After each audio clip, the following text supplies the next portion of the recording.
우리 그런 기대를 가지고 이사야서 28장 어제에 이어서 두 번째 시간입니다. 14절로 우리 끝절 29절까지 함께 나누도록 하겠습니다. 어제는 에브라임에 대한 심판이었죠. 북이스라엘 에브라임.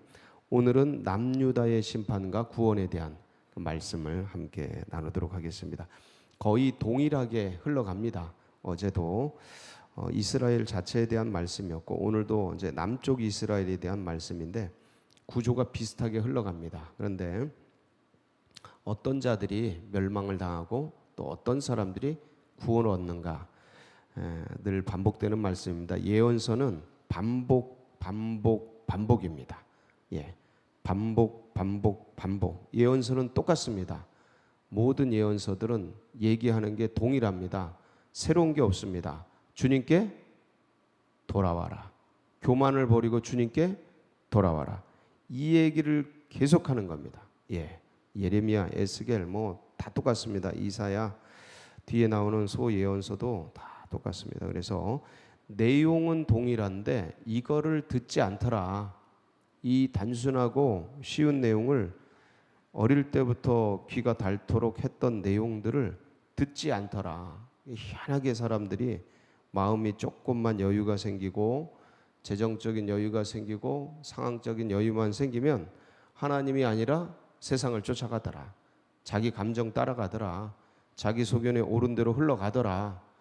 그래서 그거 잊지 말아라. 니네 마음이 그리 되니까 그거 잊지 말아라. 니네 나라가 부강하게 되면 그렇게 되니까 잊지 말아라. 니네 사회와 공동체가 교회가 그리 되면 다른 데로 마음이 흘러가니까 주님 꼭 붙들어라 하고 수없이 얘기하고 이미 흘러간 일탈된 그들을 향해 돌아와라. 불러도 대답 없는 그 이름을 끝까지 부르는 예언자들의 동일한 말씀입니다.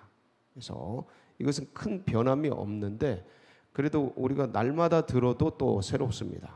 그래서 가슴에 새기고 근데 이것은 마치 애들에게 우리가 어릴 때 사춘기 아이들에게 하는 그러한 부모의 심정하고 똑같다고 보면 되십니다. 부모의 심정과 똑같다. 말 안 듣는 아이들에게 돌아와라. 그러면 안 된다 하고 얘기하는 부모님 마음하고 같다고 보시면 됩니다. 이거는 결혼을 했든 안 했든 자녀가 있든 없든 이게 마음이 이제 헤아려지는 그런 말씀이죠. 그래서 같이 한번 보시면서 우리는 어떻게 서야 하는가, 우리는 어떻게 주님 붙들어야 하는가 다시 한번 보도록 하겠습니다. 14절 예루살렘에 대한 말씀이죠. 14절 이러므로 예루살렘에서 이 백성을 다스리는 너희 오만한 자요 여호와의 말씀을 들을지어다. 이제 바뀌죠. 이전까지는 북이스라엘 에브라임에 대한 말씀이었다면 이제 남유다 예루살렘 남유다의 수도가 예루살렘이죠. 북이스라엘은 사마리아입니다. 이제 남유다 쪽으로 이제 내려옵니다. 같이 이사야가 북이스라엘에 대한 예언도 하고 남유다에 대한 예언도 하고 주변 10개국에 대한 예언도 하고 이제 끝내고 다시 또 돌아와서 북이스라엘 에브라임에 대해서 또 남유다 예루살렘에 대해서 예언하는 겁니다. 계속 반복이죠. 뭐에 대한 예언입니까? 그러니까 백성을 다스리는 너희 오만한 자여 지도자들에 대한 예언입니다. 대부분은 한 나라가 한 가정이 무너지는 것은 부모의 잘못이고 한 나라가 무너지는 것은 지도자들의 오만과 교만 때문에 그렇습니다. 그래서 일탈되는 계속해서 그 얘기하는 겁니다. 이 부분에 대해서 근데 우리 모두는 어디선가 지도자들이에요. 가정이든 아니면 사회든 직장이든 가게든 어디서든 지도자들이기 때문에 이 말씀을 나에게 하는 말씀으로 들으면 이게 양약이 되고 꿀이 되고 아주 귀한 영양분이 됩니다. 2절 너희가 말하기를 이제 그 오만한 자들이 뭐라고 하냐면 우리는 사망과 언약하였고 우리는 죽음의 신과 언약했다 이거예요. 그래서 안 죽는다. 수월과 맹약하여 무덤하고 언약 맹약했다. 넘치는 재앙이 밀려올지라도 우리에게 미치지 우리 까딱 없어. 우리 안 죽어. 걱정하지 마. 이게 선지자가 계속 예언을 하니까 지금 이렇게 반응하는 겁니다. 야, 네가 그렇게 얘기한다고 우리가 끄떡할 것 같아? 우리는 거짓을 우리의 피난처로 삼았고 허위 아래에 우리를 숨겼음이라 하는도다. 예, 뭐 우리 까딱없어, 걱정하지 마, 그런 얘기 하지 마, 뭐 이런 겁니다. 그래서 이런 지도자들, 이런 이스라엘의 지도자들의 오만과 교만에 대해서 주님께서 이제 심판을 하시는데 어떻게 하시겠냐면 16절이죠. 그게 그러므로 주 여호와께서 이같이 이르시되 보라 내가 한 돌을 시온에 두어. 뭐를 두어요? 돌. 예, 바위 돌입니다. 예, 시온에 두어 기초를 삼았노니. 그걸 기준을 삼는 겁니다. 돌을 기준으로 삼아서, 중심으로 삼아서 곧 시험한 돌이요 귀하고 견고한 기초돌이라. 그것을 믿는 이는 다급하게 되지 아니하리로다. 네. 이 기초돌이 뭘까요? 지금으로 말하면 예수님이죠. 다니엘서 보면은 그 금신상 얘기가 나오죠. 예, 금, 은, 동, 철 신상이 나오는데, 예, 바벨론, 페르시아, 그리스, 로마와 뭐 그런 나라들 이렇게 나옵니다. 역사적으로는 그렇게 증명이 됐죠. 그런데 이 신상, 이걸 역사라고 보는 겁니다. 이 신상을 인간의 인류의 역사, 그러니까 인류죠. 그 신상이 사람이니까 이 인류인데 사람인데 그 밑에 보면 돌이 나와가지고 큰 돌이 나와서 땅 칩니다. 그 신상에 다리를 땅 쳐요. 마지막을 쳐요. 그러니까 이게 와르르 무너져서 여름날 먼지처럼 사라집니다. 역사가 사라져요. 인류가 사라집니다. 그리고 이제 바위가 점점 커져서 온 세상을 이루어요. 새로운 새 하늘과 새 땅을 이루죠. 이제 그 비유가 이제 그 예언이 나오는데, 환상이 나오는데 그 기초 돌이죠. 그때도 돌이에요. 그 다니엘서 2장 34절 35절 한번 보겠습니다. 예, 시작. 또 왕이 보신즉 손대지 아니한 돌이 나와서 신상의 쇠와 진흙과 발을 쳐서 부서뜨리매 그때 쇠와 진흙과 녹과 은과 금이 다 부셔져 여름 타작마당에 겨같이 되어 바람에 흘려간 곳에 없었고 우상을 친 돌은 태산을 이루어 온 세계 가득하였더라. 여기 보세요. 우상을 친 뭐요? 돌죠. 돌. 예, 이 돌이에요. 지금 이사야가 보는 그 돌이에요. 이 돌. 그럼 이 돌이 뭐냐? 궁극적으로 이것도 구약이니까 다니엘서의 예언이 아닙니까? 구약적 예언인데 신약에 예수님이 직접 말씀하시죠. 뭐라고 말씀하셔요? 예, 마태복음이죠. 21장 42절 한번 볼까요? 시작. 예수께서 이르시되 너희가 성경에 건축자들이 버린 돌이 모퉁이의 머릿돌이 되었나니 이것은 주로 말미암아 된 것이요 우리의 눈이 기이하도다 함을 읽어본 일이 없느냐. 그러니까 예수님이 당신 스스로에 대해서 말씀하시는 거예요. 뭐라고 말씀하시냐면 시편의 말씀을 인용한 건데 성경의 시편에 건축자들의 버린 돌이 쓸모없어서 버려진 돌, 남아서 버려진 돌인데 그게 건축자들 모퉁이의 머릿돌이 돼버렸어요. 그러니까 가장 중요한 돌이 돼버린 거예요. 이게 뭐냐면 역사의 모퉁이 돌. 그래서 예수님에 대한 비유입니다. 예수님을 죽이고 버리고 골고다의 십자가에 처형해서 내던졌는데 역사 속에서 내던졌는데 이 돌이 역사의 모퉁이 돌 AD와 BC를 이어지게 하는 모퉁이 돌이 되는 거죠. 요 얘기입니다. 그러니까 예수님이 스스로 뭐라고 표현하시는 거예요? 돌이다. 이게 돌. 무슨 돌? 구약의 그 다니엘 그 신상을 쳤던 그 돌. 그리고 이사야가 얘기하는 이 시온의 기초돌. 그래서 여호와는 나의 반석이시오. 다윗이 늘 노래하잖아요. 그 여호와, 반석이신 여호와, 예수 그리스도. 돌 스스로 말씀하시잖아요. 나는 돌이다.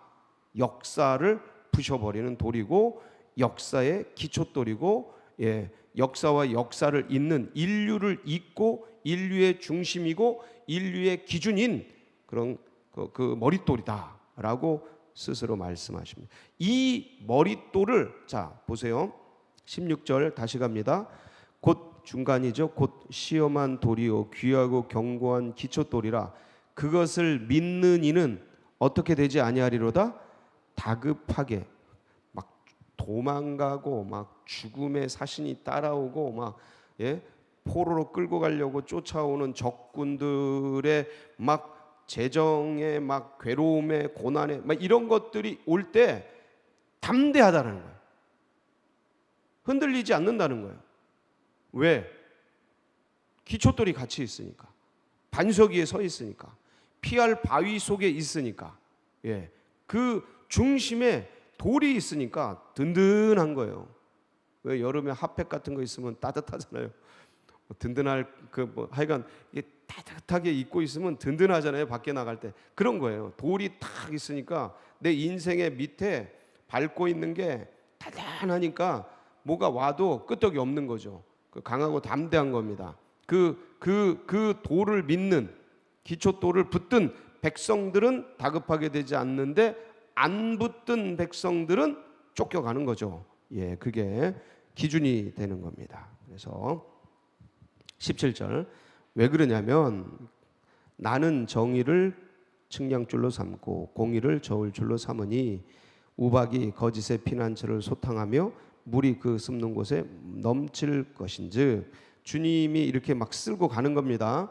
우박으로 아주 넘치는 물로 쓸고 가는데 자 너희가 15절에 얘기를 했죠.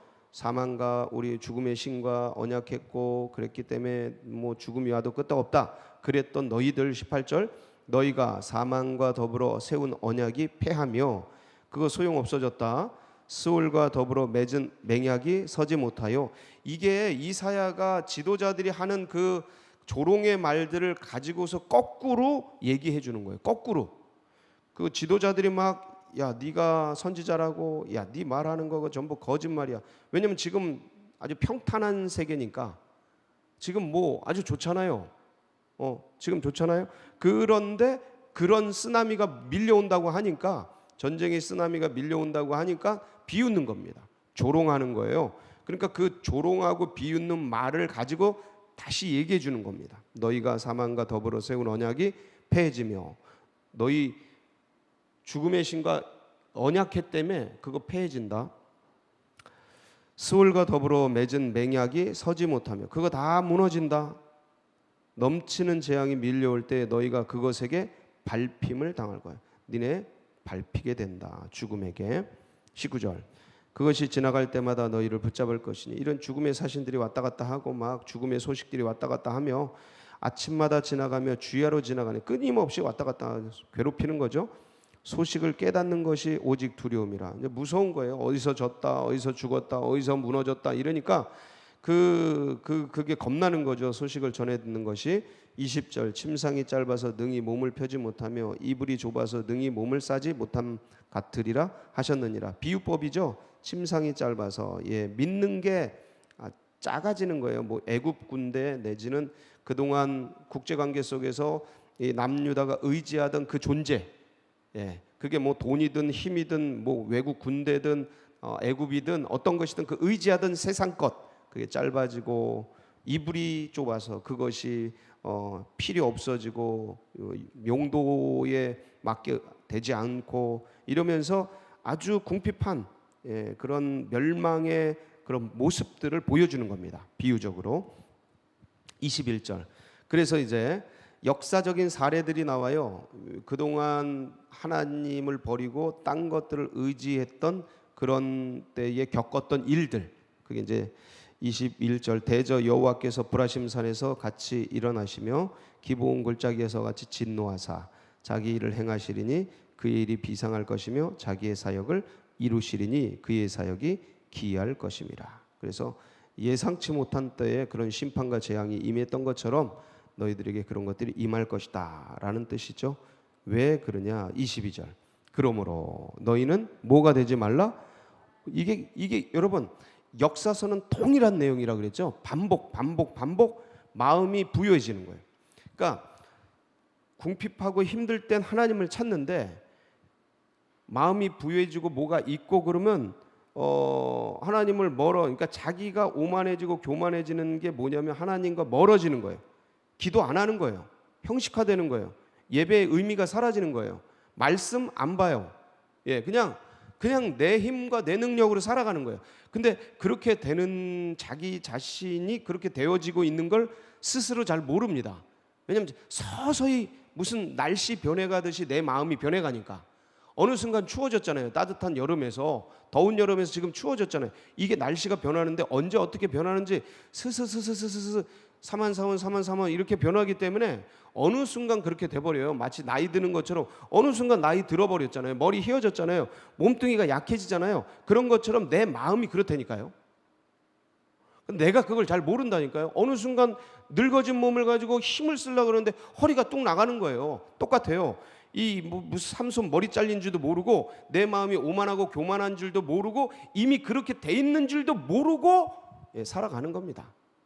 멀어져 있는데, 부모님과 내가 멀어져 있는데 삶 속에서 분주하게 살다 보니까 부모님과 멀어진 것처럼 내 힘과 내 소견에 옳은 대로 살다 보니까 하나님과 멀어진 거예요. 근데 그걸 내가 인식하지 못하는 겁니다. 그게 교만이에요. 그게 오만이라고요. 근데 그렇게 다 살아가죠. 그리고 어느 날 허리가 나가죠. 어느 날 인생의 허리가 나가요. 어느 날 이 아픔이 찾아오죠. 어느 날 인생의 고난이 찾아오죠. 그러니까 하나님이 보내시는 사인인데 그거 듣고도 모르면 이제 큰 게 온다는 이 역사적 신뢰들이 이거를 수없이 말하고 보고 듣는데도 불구하고 성경 안 봅니다. 말씀 안 붙들어요. 이 한국교회 10%? 제가 보기엔 10%? 그러니까 이제 하나님께서 정신 차리라고, 저도 이렇게 큰 게 올 줄은 몰랐습니다. 우리는 같이 계속 얘기했기 때문에, 작년부터 계속 얘기했기 때문에 아십니다. 이 새벽 성도들은 아셔요. 제가 무슨 얘기를 해왔는지. 근데 이렇게 큰 게 올 줄은 몰랐어요. 엄청난 게 와버려죠. 징조고 사인인데 근데도 안 돌아오고, 근데도 뭘 잘못했는지 모르고 있고, 그러면 더 큰 게 옵니다. 확실해요. 근데 더 큰 게 올 징조들이 지금 계속 쌓이고 있어요.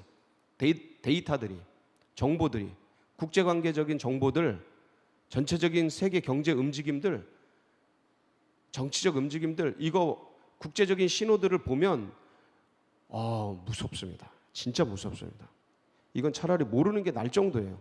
겁나요. 주여 제발 도와주세요. 이런 게 절로 나와요. 기도가 절로 나와요. 그래서 이 22절, 그러므로 너희는 오만한 자가 되지 말라. 너희 결박이 단단해질까 하노라. 고통이 단단해진다는 소리죠. 대저 온 땅을 멸망시키기로 작정하신 것을 내가 만군의 주 여호와께로부터 들었느니라. 여러분, 이게 세상이고 이게 예루살렘이고 이러니까 나하고 먼 것 같죠. 근데 그렇잖아요. 이게 내 개인에게 한다는 그런 말씀으로 들리면 오금이 저린 거죠. 이게 우리 가족에게 한다는 그런 말씀으로 들려봐요. 이 예언자의 말씀이 살았고 운동력이 있는 살아있는 말씀이기 때문에 오금이 저린 거죠. 내 자녀에게, 내 부모에게, 내 이웃에게, 내가 아는 그분들에게 이게 하나님 모르고 그냥 오만하고 교만한 채 살아가는 인생 속에 이게 벌어진다. 끔찍한 거죠. 그래서 나머지 말씀들은 파종과 수학을 통한 이스라엘을 훈육하고 교육하고 섬기고 양육하는 그런 주님의 모습을 비유적으로 그린 겁니다. 수학, 파종 이것을 통해서. 그래서 하나님께서 그렇지만 그럼에도 불구하고 하나님을 붙드는 백성들은 어떻게 하시겠다? 28절이에요. 한번 읽어볼게요. 시작. 곡식은 부수는가? 아니라 늘 떨기만 하지 아니하고 그것에 수레바퀴를 굴리고 그것을 말굽으로 밟게 할지라도 모아지는 아니하나니 부수지는 아니하나니 이도 만군의 여호와께로부터 난 것이라. 그의 경영은 기묘하며 지혜는 광대하니라. 좀 힘들고 어렵고 이게 고난이 오고 아프고 경제적으로 심리적으로 관계적으로 깨지고 고달퍼도 이게 사인으로 받고 너를 부시려고 하는 게 아니니까 누굴 붙들어라? 주님을 붙들어요. 예, 그러면 그게 교육이고 양육이고 훈육이 되는 거예요. 곡식을 수레바퀴로 밟아서 부셔버려가지고 그렇게 할 농부가 없다. 지금 그 얘기예요. 그걸 까서 잘 먹고 잘 입고 잘 하려고 하는 것이지 그거로 부셔버리고 없애버리려고 하는 게 아니다. 요 말씀이 어디에 나와요? 예레미야 29장. 예, 우리 11절로 13절인데 한번 볼게요. 시작. 여호와의 말씀이니라. 너희를 향한 나의 생각을 내가 아나니 평안이요 재앙이 아니니라. 너희에게 미래와 희망을 주는 것이. 자 보세요.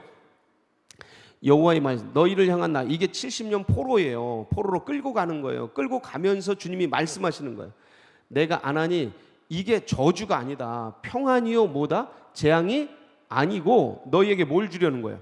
너희가 지금 오만하고 교만하고 뭔가 자기 속에는 옳은 대로 살아가고 막 이러는데 미래와 희망을 주려고 지금 이 고난을 주는 거니까 이걸 잘 받아라.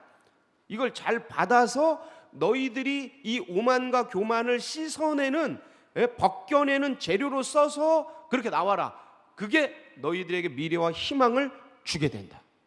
이 말씀은 지금도 살았고 운동력이 있어서 이 대한민국, 이 한국교회, 이 세계교회, 이 세상 전체에 이 임한 재앙 속에서 나누시는 하나님의 말씀입니다. 그래서 오늘도 이 말씀은 우리 가슴 속에 새겨서 오늘의 우리의 삶에 적용하면서 주님을 붙들고 힘차게 살아가는 은혜의 말씀 되시기를 축복합니다. 같이 기도하시겠습니다. 예. 이런 거 다루기가 쉽지 않습니다. 왜냐하면 반복되고 그리고 이게 좋은 얘기가 아니잖아요. 전부 막말로 말하면 몽둥이고 이거 아주 그냥 채찍이고 이렇지 않습니까? 돌아와라 때리고 이거 여기서 좋은 얘기가 다 어디 있어요. 근데 거꾸로 뒤집어 보면 이만큼 인간이 두꺼워요. 네, 두꺼워요. 하나님 믿는데도 자꾸 두꺼워져요. 하나님 교회 다니니까 괜찮겠지. 이런 거로 자꾸 두꺼워져요. 절대 그런 거로 안전하지 않습니다. 지금 내가 주님을 붙드는 게 안전한 겁니다. 그래서 자꾸 두꺼워지더라. 종교화되더라. 교회도 종교화되고 원래 예수 그리스도 믿던 그 사람들도 다 종교화돼서 카톨릭화되고 지금 개신교로 나온 이 기독교 이 개신교도 다 두꺼워지고 변해가더라. 그래서 제일 중요한 진짜는 지금 예수 그리스도를 붙들고 겸손하게 살아가는 거예요. 이 신앙과 이 믿음이 다음 세대들에게도 흘러가고 새 가족들의 가슴속에 새겨지도록 위해서 기도해 주시고요. 이 나라 민족 세계 열방 지금 무서운 순간입니다. 지금 무서운 순간이에요. 그래서 제발 이 코로나19를 통해서 정신 차리고 주님께 돌아오고 믿음의 백성들 다시 한번 믿음을 회복할 수 있도록 그 일들 가운데 세계 선교 가운데 우리 교회가 마중물처럼 사용되어지고 주님을 기쁘시게 하고 주님의 마음을 시원케 해드리며 주님의 꿈과 비전을 이뤄드리는 교회 되도록. 그리고 수능 이제 16일 남았죠. 그래서 16일 마지막까지 잘 뛰어서 좋은 열매 맺도록 위해서 기도. 여러분 각자의 기도 제목 붙들고 우리 주여 한번 부르고 기도하며 나갑니다. 부르짖습니다. 주여 할렐루야.